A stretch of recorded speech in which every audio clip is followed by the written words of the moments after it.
Questions asked by Chuck Payton of the Reader Advisory Committee. President Obama recently appointed Elizabeth Warren as an aide to help form a new consumer financial protection agency. It will be based on the notion that people ought to be able to read their credit, care, and mortgage contracts and know the deal. Credit card, I'm sorry. Oh, okay. That makes more sense. Got Credit it. card. Got that one. Many advocate that Warren should ultimately be the new director of this agency. Do you think she should be? Well, first of all, I don't appreciate the fact that that was supposed to be a confirmed position, and they're kind of bypassing that process. This kind of speaks to that financial regulation bill I was talking about, 2,300 pages. What we really needed was we needed a bill that actually fixed what caused the problem. And this bill didn't do it. Instead, it created a whole new consumer protection agency, which, in all honesty, there are abuses in the credit card industry. All of a sudden, interest rates being jacked up, and people not understanding that if you don't pay off your bill, you get these huge penalties, or they allow you to go over the limit. I mean, that really is one. You get young people that have a $500 limit, and they go over it. What they should do is, when they're at the limit and you get that authorization at a restaurant or something like that, they should deny the charge. But they're happy to accept the charge and then charge people $50 or $100. I mean, that's abusive, and I think those things can be corrected, again, with a very simple piece of legislation. How many pages do you really need to write to create that type of protection for consumers? I'm all for doing that. But what we do need is we need to address the fact of what caused the housing bubble. And maybe this is a good time to talk about what caused that. I'm given the go-ahead, so let me do that. It really goes back to I think it's 1977 with the Community Reinvestment Act. A laudable goal. Let's get more people owning their homes. It's a wonderful place for individuals to build up equity, to save for. I mean, I'm all for home ownership. But what happened is, in that process, we started forcing banks to make loans to people that couldn't afford to pay them back, couldn't afford that size of home or that expensive a home. Made the banks do that? They did, because what they threatened. They threatened to bring the Department of Justice in to, I guess, prosecute banks that would be accused of redlining, not making loans to people in certain areas. Now, they made it easy on the banks. They said, "Don't worry about that.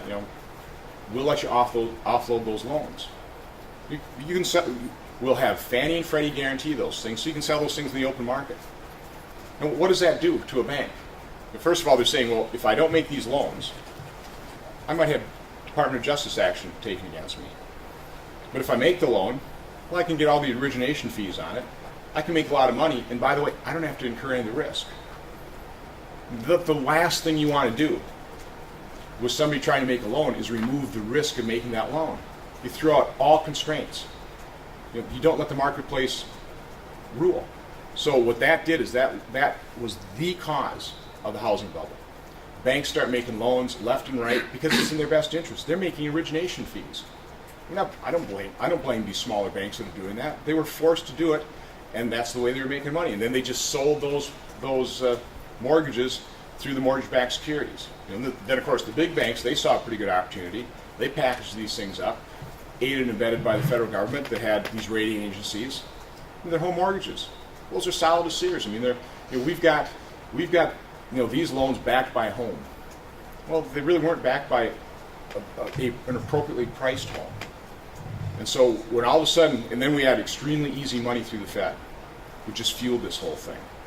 So again, if you really take a look at what caused this economic downturn, collapse, it was pretty much government action. It wasn't helped by the big banks. I always refer to it as caused by Washington, propelled by the big banks, and paid for by the American public.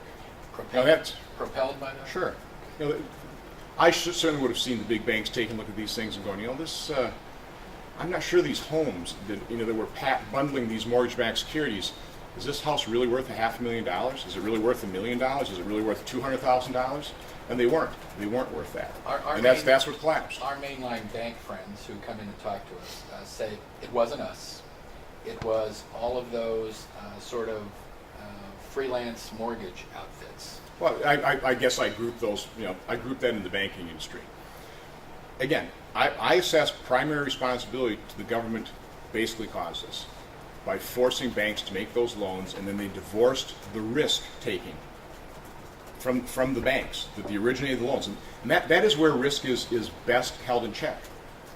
I mean, if I make a loan to you, a responsible loan, I'm going to say, what do you make? What is your capacity to pay that loan back to me?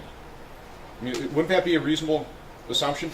Now, because I'm going to hold that loan, I have to get that repaid. I'm going to give you some money, and I want to make sure you can repay that. Now, do I have that constraint at all? If I can make that loan, I'll make 5% on that, and I can offload it on this fellow right over here. I don't care whether you can pay back the loan. And that's what happened. I mean, I'm trying to put this into layman's terms, simplify this. It's actually pretty simple what happened. And that was really caused by governmental action. That was caused, the famous line here, as long as I'm quoting Congressman, Barney Frank said, let's roll the dice on Fannie and Freddie. Let's roll the dice in favor of more home ownership. Well, he rolled the dice. Washington rolled the dice. And again, the American taxpayer is paying a very high price for the risk that Congress took. Okay. You mentioned that you're held by the big banks. Would you be in favor of some sort of regulation? What would you do about the big banks and their use? Well, we again, the primary, I believe we are still forcing, may be the wrong word, we're still encouraging banks to make those loans. Fannie and Freddie are still guaranteeing all these mortgages. The American taxpayer is really on the hook for trillions of dollars of home mortgages. Now, are those mortgages worthless? No, they're not. But we certainly recognize that we've had a housing bubble here, and housing prices exceeded probably the real fair market value for those things, and we're trying to work our way out of that bubble right now.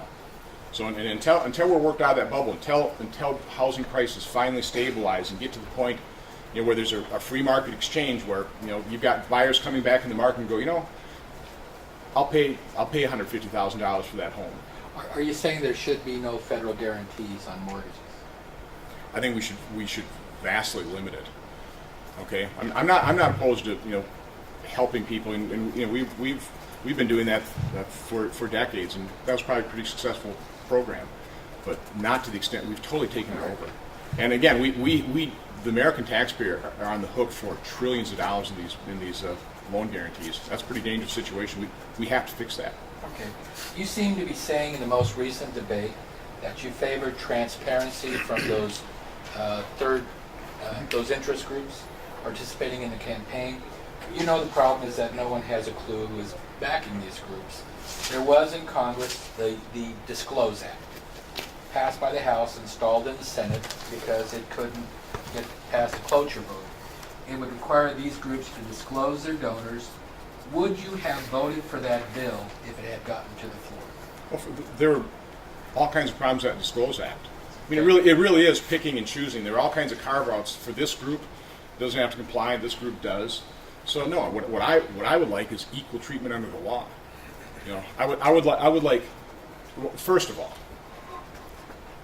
our campaign finance is just a mess, and it certainly wasn't helped by the McCain-Feingold, what I will call the Incumbent Protection Act, because I think that's what it is. I think the McCain-Feingold Act really infringed on free speech, and it didn't help the process. I mean, I think the goal of that was, let's make campaign finance more transparent, more accountable. Well, what has happened since McCain-Feingold was passed? That is when all these 527 groups have formed. People like MoveOn.org, who, by the way, is supporting my opponent to the tune of about $600,000. And were huge in the 2008 election as well. So we've just made a shambles of our campaign finance. And what did I say earlier about my business background, about my basic natural tendency? Let's look at the root cause of things. How do you simplify things? And from my standpoint, what they should have done back then, I thought it then, I still think it today. We should have total transparency in terms of contributions coming into campaigns. But it's far better to have those contributions come into campaigns and come into parties and be disclosed. I say immediately. That's immediate means immediate. I say rapidly.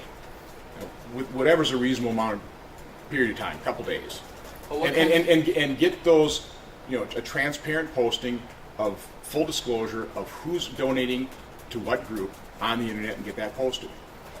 So, just so I understand, what transparency would you require of these third-party groups? I would like to see total transparency. The same, the same thing. But what I would like to see is I'd like to see more. I'd like to see campaigns have more of the money flow into campaigns and to the state parties, so it's accountable, so people can be held accountable. But at the same time, I mean, we are talking about free speech. For every group that you disagree with, then in my case, I'm not real nuts about MoveOn.org, but you've got a group on the other side, or you've got the Sierra Club. And people have the right, individuals have the right to send their $25 donation into a cause that they believe in, and those organizations have every right for political speech. All right, I wouldn't restrain that in any way, should that and we shouldn't. donor's donation be transparent?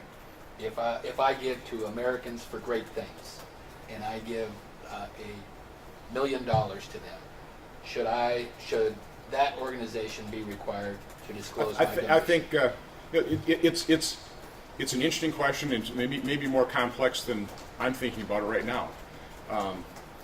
My tendency is yes, particularly if then they are going to be using it in a political way. I can also see where people go, well, I really, if I'm going to give to a group, maybe I don't want my, I haven't totally thought that one through in terms of all groups. There may be a very legitimate side to that coin. Okay, but again, for certainly money flowing into campaigns, certainly money flowing into the parties should be totally transparent. What's your concern with the Disclose Act, primarily then the carve-outs? Oh, sure.